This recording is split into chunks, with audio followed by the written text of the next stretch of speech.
This week on the Cruising Kiwis. We definitely take, you could say, perceived risks. Now looks like Lono! Yeah. This is Rob. I'm Rachel. And these are our boys, Finn, Declan and Ivan. We have sailed our catamaran Javelot across the Pacific Ocean. We would love it if you joined us for the journey.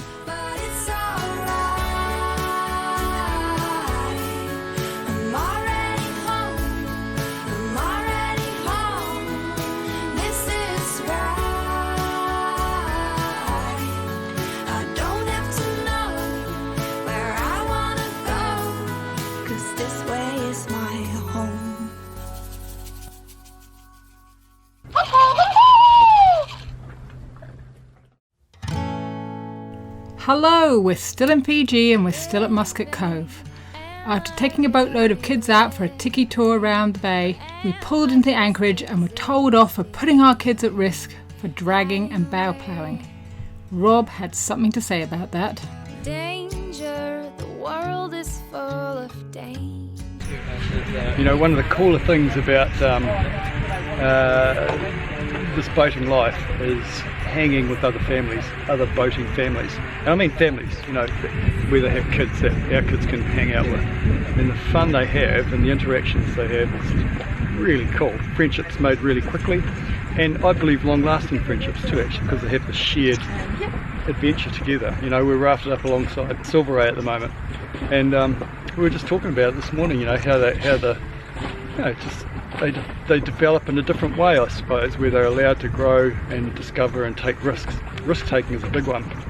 We try and not say, no, don't do that, no, don't do this. And it's the same with Silver Ray's kids. I mean, Eleanor this morning just took off in the paddleboard by herself, 6 or 7-year-old, just, you know, not being told you can't do something. I think it's really important for a young kid to develop awareness of the risks and make a few mistakes along the way with the smaller things. And all the time they're thinking about problems that could occur and the problem solving in their own way through play. Really important to problem solve using play as the tool.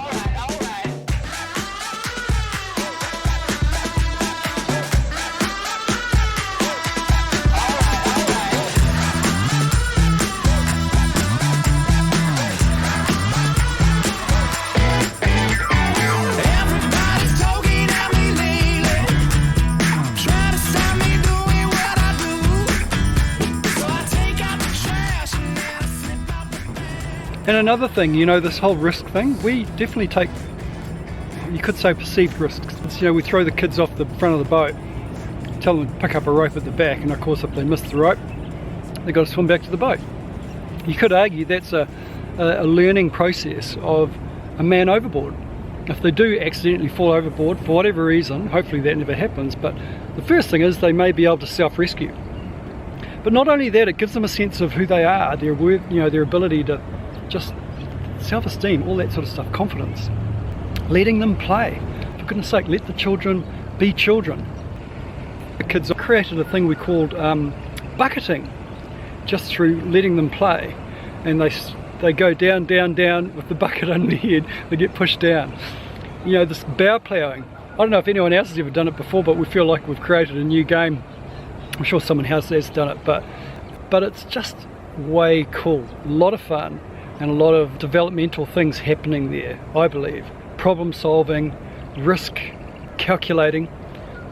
And if we don't let our kids be kids, when they're teenagers, and we release them off the leash, so to speak, and give them a set of keys, and jump in the car, in a death machine, and they haven't had those experiences where they've fallen out of the jungle gym.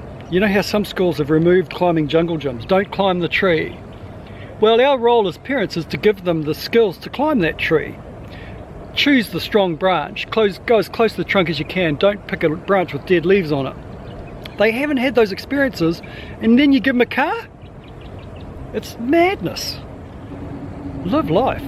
Let the kids be kids, and when they're teenagers and they've learnt to problem solve, they've learnt to develop sophisticated techniques and games, it will transfer into real life. I really believe that. But that's my 10 cents worth. The sad thing, of course, with all of this, making new friends and wonderful lifelong friends, is that, you know, we're a transient. We eventually at some point have to say goodbye to some of these people, and it's sad, but it's a beautiful thing, and we look forward to catching up with all those people again soon.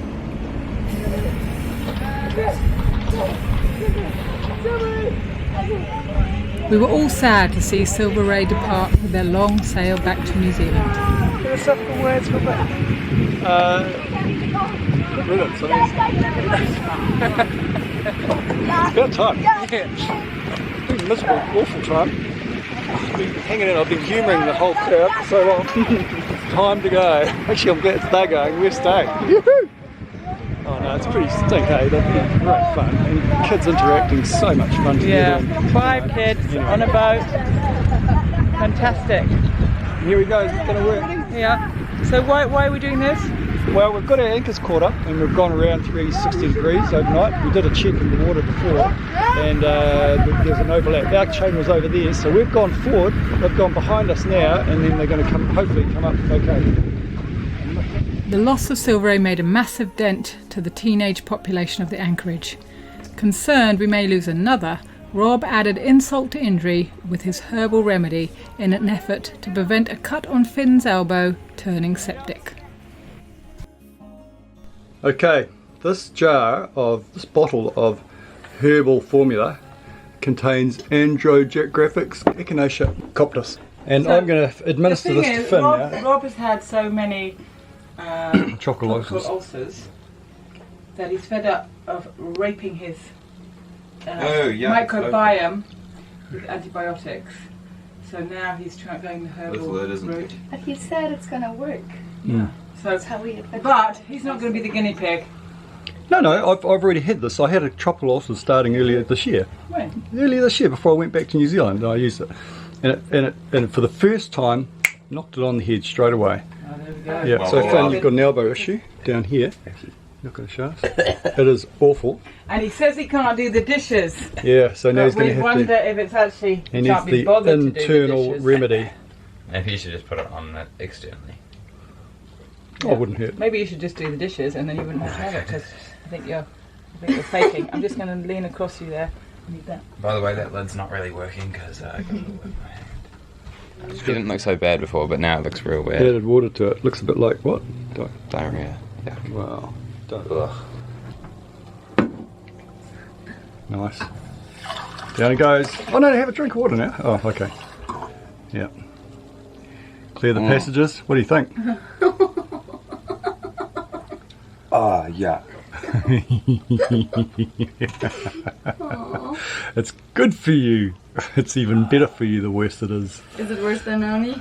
It is actually. Yeah, I think it is actually in some ways. In different, yeah. Yeah, it's a different way, but it's pretty out there. Good on you, Finn.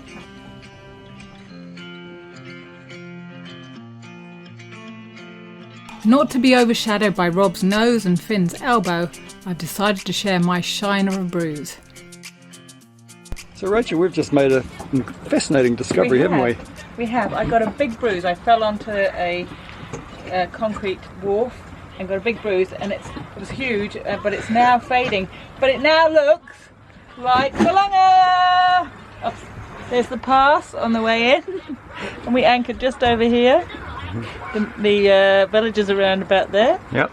Yeah, hasn't got the little islets, but you know, can't have everything. We can draw those in, perhaps. We can draw those in. But there you go, Kalanga. I'm going to have that tattooed. How did that happen again? We did video this earlier, I think. I fell. Oh, that's right. Yes. Stupidly. 11 o'clock in the morning. I hadn't been drinking. And you don't drink though. I know. Well, you had been drinking water. I've been drinking maybe not enough water. And I put my foot out, stepped from the dinghy to the concrete wharf, and I missed the wharf and my foot went into the water and I fell onto the concrete on my hip. Almost broke it. Okay. A major. It was very painful, and it was right in front of a bar. And the patrons, all the music stopped? No, I didn't look because I was so embarrassed. I was like, it's fine. Yeah. It was horrible. You're so strong. It was You chucked it out. yeah, it was very sore. And has continued to be so. I have sold it on. You'd never know it happened. I have hardly mentioned it, have I, Heike? No, I've only seen it 20 times. Exactly, hardly at all. All our injuries, however, were nothing compared to what Declan was experiencing. After a month of hanging out together, his pretty, bright, funny, friendly girlfriend Paris was leaving to fly back to New Zealand.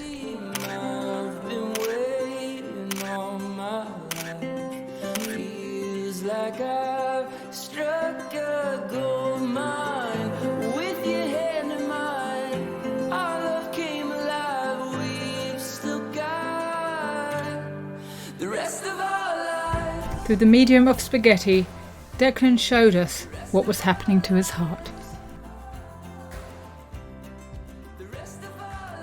We knew our boy needed space, and we knew we needed the anchor light changed. What better way to combine the two than to hoist the EMC up the mast?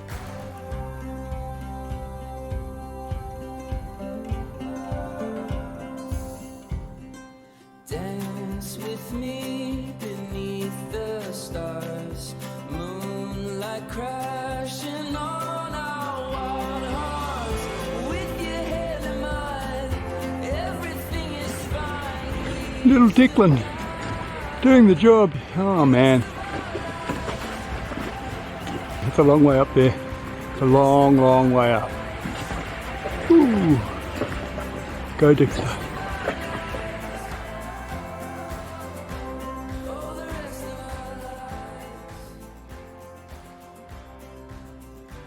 Hey guys, just a reminder that you've got one more week to enter the draw to win the Michael Hill Jeweller Spirits Bay Gold Pendant valued at $899. To do it, you need to put a comment on this episode, preferably on the YouTube channel. A comment, thumbs up, subscribe if you like, if you haven't already as well. Also, you can make a comment on our Facebook page, The Cruising Kiwis, and the Instagram page, The Cruising Kiwis. It'd be fantastic if you shared it with your friends and suggested they should get into to get the draw. We have thoroughly enjoyed the comments we've read so far. There's some fantastic ideas coming out there, and people have done some awesome things to keep our waterways clear. It's about clear waterways, clear oceans. So to finish with, we're going to show you what we kicked off with in the last episode, our promotional advert for the giveaway. Kia ora.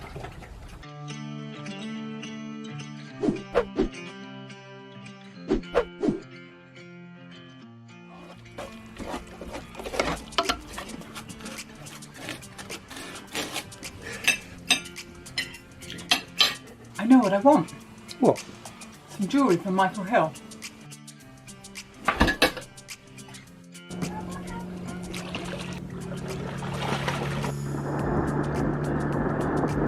I don't want the silver, I want the gold.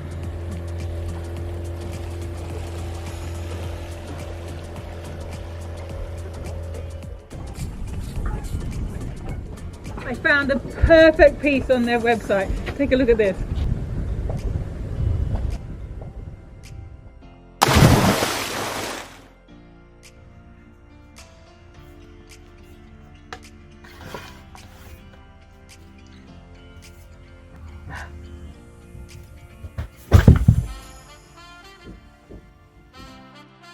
Michael Hill Jewellery takes your breath away.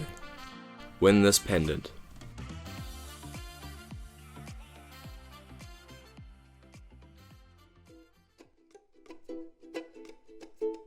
If you enjoyed this video, please consider sharing it and give us a thumbs up.